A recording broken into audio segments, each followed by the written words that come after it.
नमस्कार दोस्तों, मैं अमित एक बार फिर से स्वागत करता हूं आपके अपने परिवार जे एग्जाम में। और मैं लेकर आया हूं आपके लिए रीजनिंग के बहुत ही मोस्ट इंपोर्टेंट क्वेश्चन, क्योंकि ये क्वेश्चन ऐसे हैं जो कि प्रीवियस पेपर में आए हुए हैं और इन क्वेश्चनों को करने के बाद आपको भी हेल्प मिल सकती है। हेल्प का मतलब है कि अगर आप इन क्वेश्चनों को करके जाओगे, अब देखेगा दो क्वेश्चनों से कुछ नहीं होने वाला, पर कहते नहीं कि बूंद बूंद से घड़ा बनता है। तो हमारी जो प्रीवियस क्लासें पढ़ी हैं उन्हें भी आप जाकर देख सकते हो। और मैंने मैथ अपना स्टार्ट कर दिया बेसिक से, आप उन्हें मैथ की क्लासेज मेरी देख सकते हो। तो उसके लिए आपको क्या करना है, इस चैनल को सब्सक्राइब करके रखो, जिससे कि मैं क्लास डालूँ उसका नोटिफिकेशन तुरंत आपके पास पहुंच जाए। अब क्वेश्चन नंबर 1 देख लेते हैं। क्वेश्चन नंबर 1 क्या कहता है? क्वेश्चन नंबर 1 ने कहा है, दिए गए प्रश्न में प्रश्नवाचक चिन्ह के स्थान पर क्या संख्या है। प्रश्नवाचक चिन्ह आपको दिखाई दे रहा है अभी, कौन सा ये वाला है। इसके स्थान पर हमें संख्या लानी है। इसके स्थान पर संख्या लाने के लिए आपको क्या करना होगा, ये देख लो होगा कि 9 81 70 मतलब 729 कैसे बना। मतलब 9 है, 9 के बाद 81 और 81 बाद 729 है। तो इसी प्रकार 60 है, 64 है, 512, तो 9 49 यहाँ क्या संख्या आएगी। कहने का मतलब ये है कि 81 और 9 में हमने क्या करा कि 729 बना, और 64 8 में क्या बना, हमने 512 बना। तो भाई मैंने आपको बताया है कि आपको क्या होने चाहिए, क्यूब याद होने चाहिए समथिंग 15 तक, और आपको वर्ग होने चाहिए आपके कम से कम 20 तक। जैसे आपके क्यूब और वर्ग याद होंगे तो आप आसानी से हर क्वेश्चन को कर सकते हो। क्यों? क्योंकि आपकी कैलकुलेशन अच्छी होगी, और कैलकुलेशन के लिए आपको पहाड़े भी अच्छे तरीके से याद होने चाहिए। ठीक है, तो आपने देखा 9 है, 9 नंबर कितने होते हैं, 81, 81 नंबर 729। तो भाई कितनी अच्छी बात है कि क्वेश्चन हमारा आसानी पूर्वक निकला। कैसे? अब देखेगा ये 9 है, 9 का क्या करा हमने, स्क्वायर करा तो कितना आ गया हमारा, 81 आ गया। और 9 का हमने क्यूब करा तो 9 नम 81 नंबर कितने होते हैं आपके, 729 आते हैं। ये बिल्कुल ठीक है। तो इसी प्रकार से हमने देखा 8 है, 8 का जैसे हमने स्क्वायर करा, 8 अट्ठे कितने हो गए, 64, 64 हमारा ये आ गया। इसी प्रकार से हमारा कितना है, 8 है, 8 का क्या करा हमने, क्यूब करा तो 8 अट्ठे 64 अट्ठे कितने होते हैं, 512।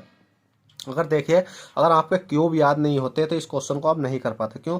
आप सोचते हैं 9 नम 81, 81 कितना होता होगा, 81 नमा और गुणा मल्टीप्लाई क्या करते हैं आप, देखिएगा 9 नम 81, 81 में मल्टीप्लाई 9 की करके देखते कि 729 आ सकता है या नहीं।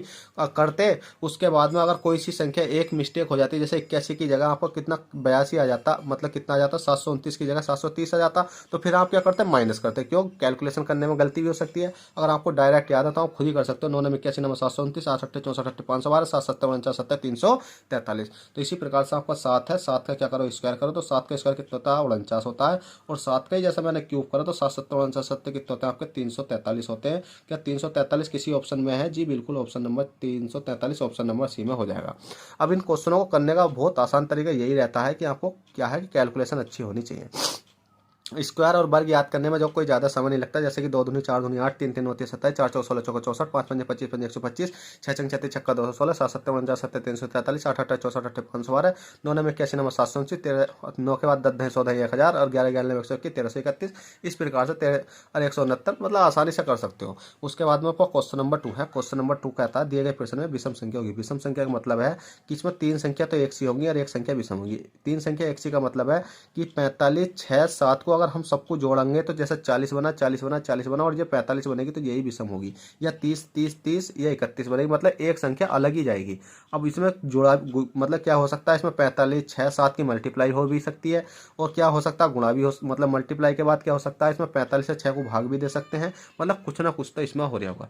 जब हमने देखा इसमें क्या हुआ, तो हमने देखा भाई डायरेक्ट कि 6 है, 6 है, 6 मल्टीप्लाई हमने 7 करा, 6 सत्ते कितने होते हैं आपके, 42 होते हैं। 42 में प्लस के हमने 3 जोड़ा तो कितना हो गया, 45 हो गया। क्या ये कॉन्सेप्ट हमारा यहाँ भी लग सकता है? तो हम देख लेते हैं लगता है या नहीं। तो हमने क्या काम करा कि हमने देखा 3 है, 3 के बाद 4 है, तो 4 के कितने होते हैं आपके, 12 होते हैं। 12 में प्लस के 3 करा तो 12 3 कितने होते हैं, 12 13 14 15 कितने होते हैं आपके, 15 होते हैं। ठीक है। उसके बाद आपको क्या है कि आपका 5 है, 5 के बाद आपका 6 है, तो 6 पंजे कितने होते हैं आपके, 30 होते हैं। 30 में प्लस के कितना करेंगे हम, 3, क्योंकि 3 सब में 3 कर रहे हैं, तो कितना हो गया आपका, 33 हो गया। पर देखेगा दोस्तों यहाँ तो कितना हो गया आपका, 30 और 3 33। ठीक है, कितना हो गया आपका, 33 हो गया। पर 33 नहीं, क्वेश्चन में तो आगे दे रखा 35, क्योंकि इन दोनों की मल्टीप्लाई प्लस 3 करने पर अगली संख्या आ रही है, इन दोनों की मल्टीप्लाई और प्लस के 3 करने पर अगली संख्या आ रही है। तो इन दोनों की मल्टीप्लाई और प्लस के 3 करने पर कितना आ रहा है आपका, 33 आ रहा। पर भाई कितना है यहाँ, यहाँ है 35, 6 पंजे 30 और 3 33, और यहाँ कितना 35, तो इसका मतलब यही हमारा विषम होगा। पर इस संख्या को भी हम सोल्व करके देख लेते हैं। 4 है, 4 गुणा 5 है, तो 5 चौ कितने होगा आपके, 20 हो गए। 20 प्लस के 3 करें तो कितना होगा आपका, 23 हो गए। तो इसका मतलब ऑप्शन नंबर सी आपका राइट है। तो चलिएगा दोस्तों, आशा करता हूँ ये क्वेश्चन आपको बहुत अच्छे तरीके से समझ में आए हो, और समझ में आए हो तो प्लीज़ वीडियो को लाइक कर देना, और चैनल फर्स्ट टाइम हो तो चैनल को सब्सक्राइब कर देना। चलिएगा चलते हैं, फिर मिलते हैं आपसे किसी नेक्स्ट क्लास में। जब तक के लिए bye, take care, all the best, जय हिंद जय भारत।